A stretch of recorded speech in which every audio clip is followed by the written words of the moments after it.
ನೀವು ನಮ್ಮ ಸಮುದಾಯದ ಮುಖಂಡರುಗಳನ್ನೆಲ್ಲ ಒಟ್ಟಿಗೆ ಸೇರಿಸಬೇಕು. ಇವತ್ತಿನ ಪರಿಸ್ಥಿತಿಯಲ್ಲಿ ಪರಿಶಿಷ್ಟ ಜಾತಿಗೆ ಸೇರಿದಂತ ಸಮುದಾಯ ಎಲ್ಲ ಕರ್ನಾಟಕದಲ್ಲಿ ಛಿದ್ರ ಆಗಿದ್ದಾವೆ. ಆದರೆ ಛಲವಾದಿ ಸಮುದಾಯ ನಾವಾದರೂ ಹೇಳಬೇಕಾಗ್ತದೆ ಒಂದು ಮಾತನ್ನ ಈ ಸಂದರ್ಭದಲ್ಲಿ. ಅದಕ್ಕಾಗಿ ನೀವು ಆಯೋಜನೆ ಮಾಡಬೇಕು ಅಂತೇಳಿ ನಾನು ಕೇಳಿದೆ. ಆಗ ಇಲ್ಲ ನೀವು ಬಂದ್ಬಿಡಿ ಡಾಕ್ಟ್ರು, ನೀವು ಬನ್ನಿ ಅಂತ ಹೇಳಿ ಅವರು ನಮಗೆ ಪರ್ಮಿಷನ್ ಕೊಟ್ಟಿದ್ದಾರೆ. ಅದಕ್ಕಾಗಿ ಬಂದಿದ್ದೇವೆ ಇಲ್ವಾ? ಮತ್ತು ಎರಡನೇದು, ಈ ಸಂದರ್ಭದಲ್ಲಿ ನಮ್ಮ ಕರ್ತವ್ಯ ಮತ್ತು ಗೌರವ ಸನ್ಮಾನ್ಯ ದಿವಂಗತ ಬಸವಲಿಂಗಪ್ಪನವ್ರನ್ನ ನಾನಿವತ್ತು ನೆನೆಸ್ಕೊಳ್ಳೇಬೇಕು. ಇಡೀ ರಾಜ್ಯದಲ್ಲಿ ಹೆಸರು ಮಾಡೋದಲ್ಲ, ಈ ರಾಜ್ಯದಲ್ಲಿ ಗೌರವವನ್ನು ಸಂಪಾದನೆ ಮಾಡಿ ನಮ್ಮೆಲ್ಲರಿಗೂ ಕೊಟ್ಟಂತ ಬಸವಲಿಂಗಪ್ಪನವರು ಮತ್ತು ಅವರ ಜೊತೆಯಾಗಿ ದಿವಂಗತ ರಂಗನಾಥ್ ಅವರು ನಮಗೆ ಎರಡು ಕಣ್ಣುಗಳ ರೀತಿಯಲ್ಲಿ ಆ ಸಂದರ್ಭದಲ್ಲಿ ಹೋರಾಟ ಮಾಡಿ, ಅವತ್ಯಾವ ಲೆಫ್ಟು ಇಲ್ಲ ರೈಟು ಇಲ್ಲ, ಒಂದೇ ಪರಿಶಿಷ್ಟ ಜಾತಿಗೆ ಸೇರಿದಂತ ಸಮುದಾಯಗಳಿಗೆ ಒಂದು ಧೈರ್ಯವನ್ನ ತಂದುಕೊಟ್ಟಿದ್ದು ಯಾರಾದರೂ ಇದ್ರೆ ಅದು ಬಸವಲಿಂಗಪ್ಪನವರು, ರಂಗನಾಥ್ ಅವರು. ಅದು ಈ ಭಾಗದವರು ಅಂತ ಹೇಳಿ, ಮಧ್ಯ ಕರ್ನಾಟಕ ಅಂತ ಹೇಳಿ ನೀವೇನ್ ಹೇಳಿದ್ರಿ, ನಮ್ಗೆ ಲೀಡರ್ಶಿಪ್ ಹೋಗ್ಬಿಟ್ಟಿದೆ ಅಂತ. ಲೀಡರ್ಶಿಪ್ ತಗೋಬೇಕು. ಲೀಡರ್ಶಿಪ್ ಸುಮ್ಮನೆ ಹೆಂಗ ಸರ್ಟಿಫಿಕೇಟ್ ಕೊಡೋದಿಲ್ಲ, ಈಗ ಕೊಟ್ರಲ್ಲ ಹಾಗೆ ಲೀಡರ್ಶಿಪ್ ಅನ್ನ ತಗೋಬೇಕು ನೀವು.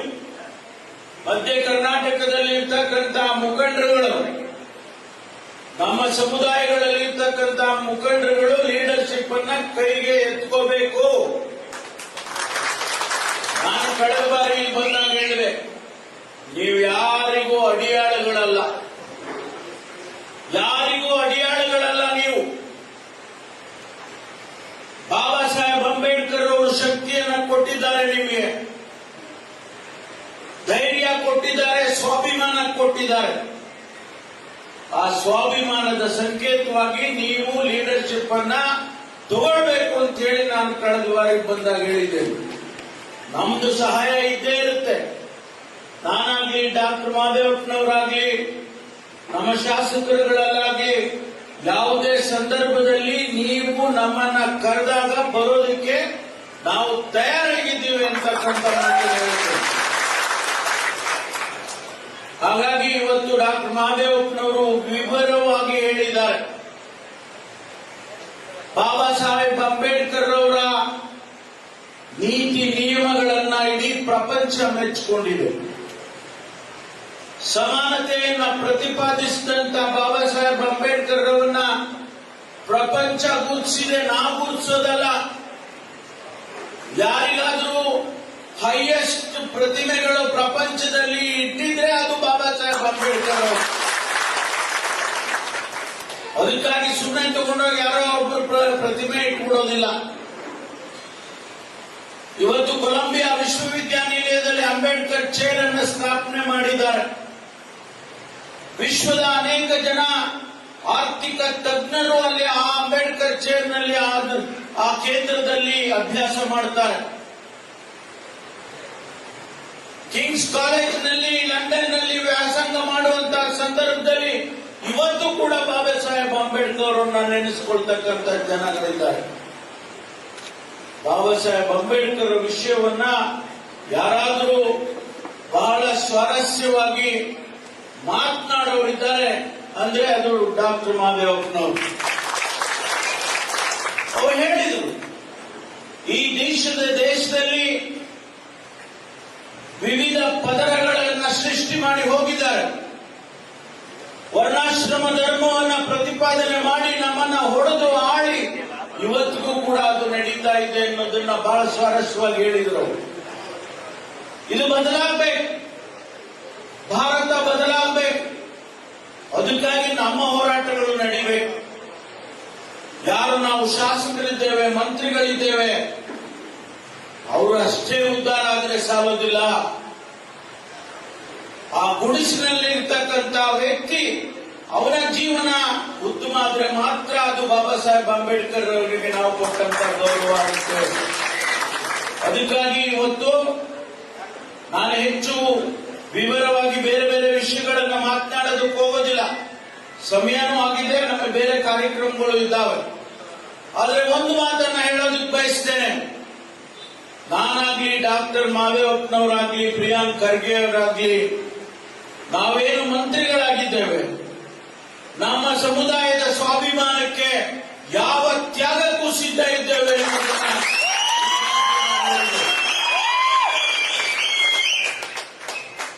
ಇವತ್ತು ಒಂದೇ ಒಂದು ಸೆಂಟೆನ್ಸ್ ನಲ್ಲಿ ಹೇಳ್ತೇನೆ, ಹೆಚ್ಚಿಗೆ ಹೇಳೋದಿಲ್ಲ. ನಮ್ಮ ಶಕ್ತಿ 24.1% ಇತ್ತು. ಪಿತೂರಿ ಮಾಡಿ ನಮ್ಮನ್ನ ಹೊಡೆದು ಇವತ್ತು 6.65 ಇಳಿಸಿದ್ದಾರೆ. ಇದು ಆಗಬಾರ್ದಾಗಿತ್ತು. ದುರ್ದೈವದ ಸಂಗತಿ, ಪರಿಶಿಷ್ಟ ಜಾತಿಯನ್ನು ಹೊಡೆದು ಚಿತ್ರ ಮಾಡತಕ್ಕಂತ ಕೆಲಸವನ್ನು ಭಾರತೀಯ ಜನತಾ ಪಾರ್ಟಿಯವರು ಮಾಡಿದ್ದಾರೆ. ಅರ್ಥ ಮಾಡ್ಕೋಬೇಕು. ನಾವು ಹೇಗೆ ಬಾಳ್ಬೇಕು ಮುಂದಿನ ದಿನಗಳಲ್ಲಿ ಅನ್ನೋದನ್ನ ನಾವು ಅರ್ಥ ಮಾಡ್ಕೋಬೇಕು. ಅದಕ್ಕಾಗಿ ಇವತ್ತು ನಾನು ತಮ್ಮಲ್ಲಿ ಛಲವಾದಿ ಸಮುದಾಯದವರನ್ನ ಕೇಳೋದಕ್ಕೆ ಬಂದಿದ್ದೇನೆ. ನೀವು ಒಗ್ಗಟ್ಟಾಗಿರ್ಬೇಕು. ಯಾರೋ ಬಂದು ಹೇಳ್ಬೋದು ನಿಮಗೆ, ಆದ್ರೆ ಯಾರ ಮಾತನ್ನು ಕೂಡ ನೀವು ಕೂಡದು ನಮ್ಮ ಸಮುದಾಯ ಒಗ್ಗಟ್ಟಾಗಿ ಇರಲೇಬೇಕು ಅನ್ನುವಂತ ಮಾತನ್ನ ಹೇಳೋದಕ್ಕೆ ಬರ್ತೇನೆ. ಬಾಬಾ ಸಾಹೇಬ್ ಅಂಬೇಡ್ಕರ್ ಅವರಿಗೆ ಅವಮಾನ ಮಾಡಿದ್ರೆ ಸಹಿಸ್ತೀರಾ? ನೀವು ಸಹಿಸ್ತೀರೇನ್ರಿ? ಆ ಕಿಚ್ಚು ನಿಮ್ಮಲ್ಲಿ ಪ್ರತಿಯೊಬ್ಬರಿಗೂ ಬರಬೇಕು. ಇವತ್ತು ಮಾನ್ಯ ಶಿವಶಂಕರಪ್ಪನವರು ಈ ಭಾಗಕ್ಕೆ ಮಾಡಿರ್ತಕ್ಕಂಥ ಕೆಲಸ, ಸೇವೆ, ಇವತ್ತು ಅವರು ನಮ್ಮನ್ನ ಅಗಲಿ ಹೋಗಿದ್ದಾರೆ. ಅವರು ವಯಸ್ಸಾಯ್ತು, ಅವರು ಭಗವಂತ ಅವರಿಗೆ ಅಷ್ಟೇ ಆಯಸ್ಸು ಅಂತೇಳಿ ಕರ್ಕೊಂಡ. ಆದರೆ ಇವತ್ತು ನಾವು ನಮ್ಮ ಹೈಕಮಾಂಡ್ನವರು ಅವರ ಕುಟುಂಬವನ್ನ ಗುರುತಿಸಿ ಆ ಸಮರ್ಥನಿಗೆ ಟಿಕೆಟ್ ಅನ್ನ ಕೊಟ್ಟಿದ್ದಾರೆ. ನಮ್ಮ ಕರ್ತವ್ಯ ಏನು? ಕಾಂಗ್ರೆಸ್ ಅನ್ನು ಗೆಲ್ಲಿಸಿಕೊಳ್ಬೇಕಾದಂತದ್ದು ನಮ್ಮ ಕರ್ತವ್ಯ. ಪರಿಶಿಷ್ಟ ಜಾತಿಯ ಜನ ಕಾಂಗ್ರೆಸ್ಸಿನ ವಿರುದ್ಧವಾಗಿ ಮಾತನಾಡಿದ್ರು ಕೂಡ ಅದು ಅವರಿಗೆ ಒಳ್ಳೆಯದಲ್ಲ. ಈ ದೇಶದಲ್ಲಿ ಏನಾದರೂ ಅವರು ಬೆಳಕಿಗೆ ಬಂದಿದ್ರೆ, ಅವರಿಗೆ ಧ್ವನಿ ಸಿಕ್ಕಿದ್ರೆ, ಬದಲಾಗಿದ್ರೆ, ಅವರ ಜೀವನ ಒಂದಿಷ್ಟು ಉತ್ತಮ ಆಗಿದ್ರೆ ಅದು ಕಾಂಗ್ರೆಸ್ ಪಕ್ಷದಿಂದ ಅನ್ನೋದನ್ನ ಯಾವತ್ತೂ ಕೂಡ ಮರೆಯಲ್ಲ. ಈಗ ಬಂದವರು ನಾಟಕ ಆಡೋದು, ಭಾರತೀಯ ಜನತಾ ಪಾರ್ಟಿಯವರು ಈಗ ಬಂದಿದ್ದಾರೆ ನಾಟಕ ಆಡೋದಕ್ಕೆ. ಯಾವ ಮಹತ್ವದ ಕೆಲಸ ಮಾಡಿಕೊಟ್ಟಿದ್ದಾರೆ ನಮ್ಗೆ ಅಂತ ಹೇಳಿ ನೋಡೋಣ. ಅದೇ ಹೇಳಿದ್ರು, ಯಾವ ಕಾರ್ಯಕ್ರಮ ಕೊಟ್ಟಿದ್ದಾರೆ? ಇವತ್ತು ಇಷ್ಟು ವರ್ಷ 2014ರಿಂದ ಇಲ್ಲಿಯವರೆಗೂ ಕೇಂದ್ರದಲ್ಲಿ ಆಡಳಿತ ಮಾಡಿದ್ದೀರಲ್ಲ, ಒಂದು ಕಾನೂನು ಮಾಡಿದ್ದೀರಾ? ನಿಮಗೆ ತಾಕತ್ತಿದ್ರೆ ಈ ದೇಶದಲ್ಲಿ ಜಾತೀಯತೆ ನಿರ್ಮೂಲನೆ ಮಾಡ್ತೇವೆ ಅಂತ ಒಂದು ಸ್ಟೇಟ್ಮೆಂಟ್ ಕೊಡಬೇಕಾಗಿತ್ತು. ನಿಮಗೆ ಬೇರೆ ಬೇರೆದಕ್ಕೆ ದುಡ್ಡಿದೆ, ಬೇರೆ ಬೇರೆ ಕಾರ್ಯಕ್ರಮ ಘೋಷಣೆ ಮಾಡೋದಕ್ಕೆ ನಿಮಗೆ ಶಕ್ತಿ ಇದೆ. ಆದ್ರೆ ಈ ದೇಶದಲ್ಲಿ ಜಾತೀಯತೆ ದೇಶವನ್ನ ತಿಂತಾ ಇದೆ, ಇದು ಇರಬಾರ್ದು ನಾವು ಅಂತ ಹೇಳಿ ನೀವು ಘೋಷಣೆ ಮಾಡಿದ್ರ ಮಾಡಕ್ ಸಾಧ್ಯ ಇಲ್ವಾ? ಈ ದೇಶದಲ್ಲಿ ಬಡತನ ನಿರ್ಮೂಲನೆ ಮಾಡಬೇಕು, ಈ ದೇಶದಲ್ಲಿ ಜಾತೀಯತೆ ಹೋಗ್ಬೇಕು. ಈ ಎರಡೂ ಆದ್ರೆ ಮಾತ್ರ ಈ ದೇಶ ಉದ್ಧಾರ ಆಗ್ಬೇಕು. ಅದಕ್ಕಾಗಿ ನಿಮ್ಮಲ್ಲಿ ಯಾವುದು ರೋಡ್ ಮ್ಯಾಪೇ ಇಲ್ವಲ್ರಿ. ಇವತ್ತು ಯಾವ ಮುಖ ಇಟ್ಕೊಂಡು ಬಂದು ಮತ ಕೇಳ್ತೀರಿ? ಆ ಬಡವರಿಗೆ ಏನ್ ಕಾರ್ಯಕ್ರಮ ಮಾಡ್ತೀರಿ? ಕೊಟ್ಟಿದ್ರಿ ನೀವು ಅಧಿಕಾರದಲ್ಲಿದ್ದಾಗ. ನಾವು ಗುರುತಿಸ್ಬೇಕು. ನಮ್ ಗ್ಯಾರಂಟಿ ಕಾರ್ಯಕ್ರಮ ಬಡತನ ನಿರ್ಮೂಲನೆ ಮಾಡುವಂತ ಕಾರ್ಯಕ್ರಮ, ಅವರ ಆರ್ಥಿಕ ಶಕ್ತಿಯನ್ನು ಹೆಚ್ಚು ಮಾಡಬೇಕು ಅಂತೇಳಿ ನಾವು ಕೊಟ್ಟಿರ್ತಕ್ಕಂಥ ಕಾರ್ಯಕ್ರಮ. ಹೇಳಿದ್ರು. ನಾವು ಬಹಳ ಚರ್ಚೆ ಮಾಡಿದ್ವಿ. ನನ್ನನ್ನ ನಮ್ಮ ಪಕ್ಷದವರು ಪ್ರಣಾಳಿಕೆ ಬರೆಯೋದಕ್ಕೆ ಅವಕಾಶ ಕೊಟ್ಟರು. ಸಿದ್ದರಾಮಯ್ಯನವರು, ಶಿವಕುಮಾರ್ ಅವರು, ನಮ್ಮ ಅಖಿಲ ಭಾರತ ಕಾಂಗ್ರೆಸ್ ಪದವಿ ಅಧ್ಯಕ್ಷರು ಖರ್ಗೆ ಅವರು. ಆ ಸಂದರ್ಭದಲ್ಲಿ ನಾವೆಲ್ಲ ಚರ್ಚೆ ಮಾಡಿ ಯಾವ ಕಾರ್ಯಕ್ರಮ ಕೊಟ್ರೆ ಅದು ಬಡವರಿಗೆ ತಲುಪುತ್ತೆ, ಬರೇ ನಮ್ಗೆ ಓಟ್ ಹಾಕುತ್ತೆ ಅನ್ನೋ ಕಾರ್ಯಕ್ರಮ ಅಲ್ಲ ಅದು. ಆ ಬಡವರಿಗೆ ಬಜೆಟ್ ನಲ್ಲಿ ಸಿದ್ದರಾಮಯ್ಯನವರು 52,000 ಕೋಟಿ ರೂಪಾಯಿನ ಈ ಕಾರ್ಯಕ್ರಮಕ್ಕೆ ತೆಗೆದಿಡ್ತಾರೆ ಅಂತ ಹೇಳಿದ್ರೆ ಅದು ಸಾಮಾನ್ಯನಾ? ಅದು ಅದೇ ಬರೀ ಓಟ್ ಹಾಕ್ಸ್ಕೊಳ್ಳೋಕೆನಾ? ಓಟ್ ಇರ್ಲಿ, ಅದು ಒಂದು ಕಡೆ ಇರಬಹುದು, ಆದ್ರೆ ಅವರ ಆರ್ಥಿಕ ಶಕ್ತಿಯನ್ನ ಉತ್ತಮ ಮಾಡುವಂತ ಕಾರ್ಯಕ್ರಮವನ್ನ ಈಗ ಟೀಕೆ ಮಾಡ್ತಿದ್ರಲ್ಲ. ಈಗ ಯಾಕಪ್ಪ ನೀವು ಬೇರೆ ಬೇರೆ ರಾಜ್ಯದಲ್ಲಿ ಕೊಡ್ತಾ ಇದ್ದೀರಾ? ನಿಮ್ಮ ಪ್ರತಿಯೊಂದು ಎಲೆಕ್ಷನ್ ಅಲ್ಲೂ ಕೂಡ ಇವತ್ತು ಎಲ್ಲ ರಾಜ್ಯದಲ್ಲೂ ಅದನ್ನೇ ಹೇಳ್ಕೊಂಡ್ ಬರ್ತಾ ಇದ್ದೀರಾ. ಬಿಹಾರದಲ್ಲಿ ಅವ್ರು ಹೇಳಿದಾಗ ನಾವು ಹೋಗಿದ್ದು, ಬಿಹಾರಕ್ಕೆ ನಾವೆಲ್ಲ ಹೋಗಿದ್ವಿ. 6 ತಿಂಗಳ ಮುಂಚೆನೆ 10,000 ಕೋಟಿ ಅವರು 10,000 ರೂಪಾಯಿನ ಅವರ ಅಕೌಂಟ್ಗೆ ಹಾಕ್ಬಿಟ್ರು. ನೀವ್ ಯಾಕೆ ಮಾಡಿದ್ರಿ ಹಾಗಾದ್ರೆ? ನೀವೇನು ಮತಕ್ಕೋಸ್ಕರ ಹಾಕ್ಲಿಲ್ವಾ ನೀವು? ಆದ್ರಿಂದ ಸ್ನೇಹಿತರೆ, ಇಷ್ಟೇ ನಾನು ಹೇಳ್ತೀನಿ, ಪ್ರತಿಯೊಬ್ಬ ಛಲವಾದಿ ಅಣ್ಣತಮ್ಮ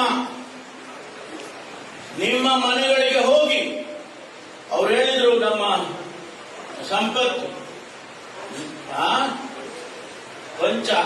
ಪಂಚ್ ಮಾಡಬೇಕು, ಆಮೇಲೆ ಯಾರಿಗಾರ ಪಂಚ್ ಮಾಡಿಬಿಟ್ಟಿದ್ದಾರೆ. ನೀವು ಪ್ರತಿಯೊಂದು ಮನೆಗೆ ಹೋಗಿ ಮನವೊಲಿಸಿ ಅವರಿಗೆ ಕಾಂಗ್ರೆಸ್ ಪಕ್ಷಕ್ಕೆ ಸಮರ್ಥನೆಗೆ ವೋಟ್ ಹಾಕ್ಲೇಬೇಕು ಅಂತ ಹೇಳಿ ನೀವು ಹಾಕಿಸ್ಬೇಕಾಗ್ತದ ಕೆಲಸ ನಿಮಗಾಗಬೇಕು ಅಂತಕ್ಕಂಥ ಮಾತನ್ನ ನಾನು ಈ ಸಂದರ್ಭದಲ್ಲಿ ಹೇಳ್ತೇನೆ. ಯಾಕೆಂದ್ರೆ ನನಗೆ ವಿಶ್ವಾಸ ಇದೆ, ನಂಬಿಕೆ ಇದೆ, 100ಕ್ಕೆ 100 ಸಮರ್ಥ ಗೆದ್ದಿದ್ದಾನೆ ಅಂತೇಳಿ ನನಗೆ ವಿಶ್ವಾಸ ಇದೆ. ಆದ್ರೆ ನಿಮ್ಮ ಪಾಲೇನು? ನಿಮ್ಮದು ಪಾಲಿರ್ಬೇಕಲ್ಲ ಅಲ್ಲಿ. ಅದಕ್ಕಾಗಿ ನಾವು ಇವತ್ತು ಇಲ್ಲಿ ಬಂದಿದ್ದೇವೆ. ತಾವೆಲ್ಲರೂ ಕೂಡ ಇವತ್ತೇನು ಇಲ್ಲಿ ಸೇರಿ ನಾವು ಬರೀ ದಾವಣಗೆರೆ ಬಂದ್ರಪ್ಪ ಅಂತ ನಾವು ಹೇಳಿದ್ರೆ ನೀವು ಬಳ್ಳಾರಿಯವ್ರನ್ನು ಕರ್ಕೊಂಡ್ ಬಂದಿದ್ದೀರ, ಕೊಪ್ಪಳದವ್ರನ್ನು ಬಂದಿದ್ದಾರೆ, ಚಾಮರಾಜನಗರದವರು ಬಂದವ್ರೆ, ತುಮಕೂರಿನವರು ಬಂದವ್ರೆ, ಅಡಿಬನಹಳ್ಳಿಯವರು ಬಂದವ್ರು. ಸಂತೋಷ, ನೀವೆಲ್ಲ ಬಂದಿರ್ತಕ್ಕಂಥ. ಮುಂದಿನ ದಿನಗಳಲ್ಲಿ ಈ ದಾವಣಗೆರೆಯಲ್ಲಿ ಒಂದು ಅತಿ ದೊಡ್ಡ ಕಾರ್ಯಕ್ರಮ, ಛಲವಾದಿ ಮಹಾ ಸಮ್ಮೇಳನ ಆಗಬೇಕು ಅಂತಕ್ಕ ಬಹುದಿನದ ನಿರೀಕ್ಷೆ ಇದೆ.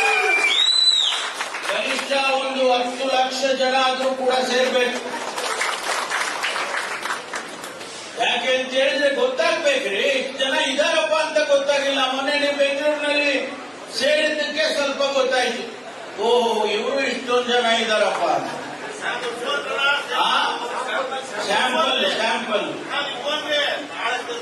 ಅದಕ್ಕೋಸ್ಕರ ಮುಂದಿನ ದಿನಗಳಲ್ಲಿ ಆ ಕೆಲಸ ಮಾಡೋಣ.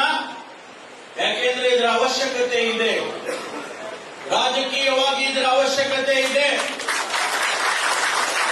ಮತ್ತು ಅಭಿವೃದ್ಧಿ ದೃಷ್ಟಿಯಿಂದನೂ ಕೂಡ ಇದರ ಅವಶ್ಯಕತೆ ಇದೆ.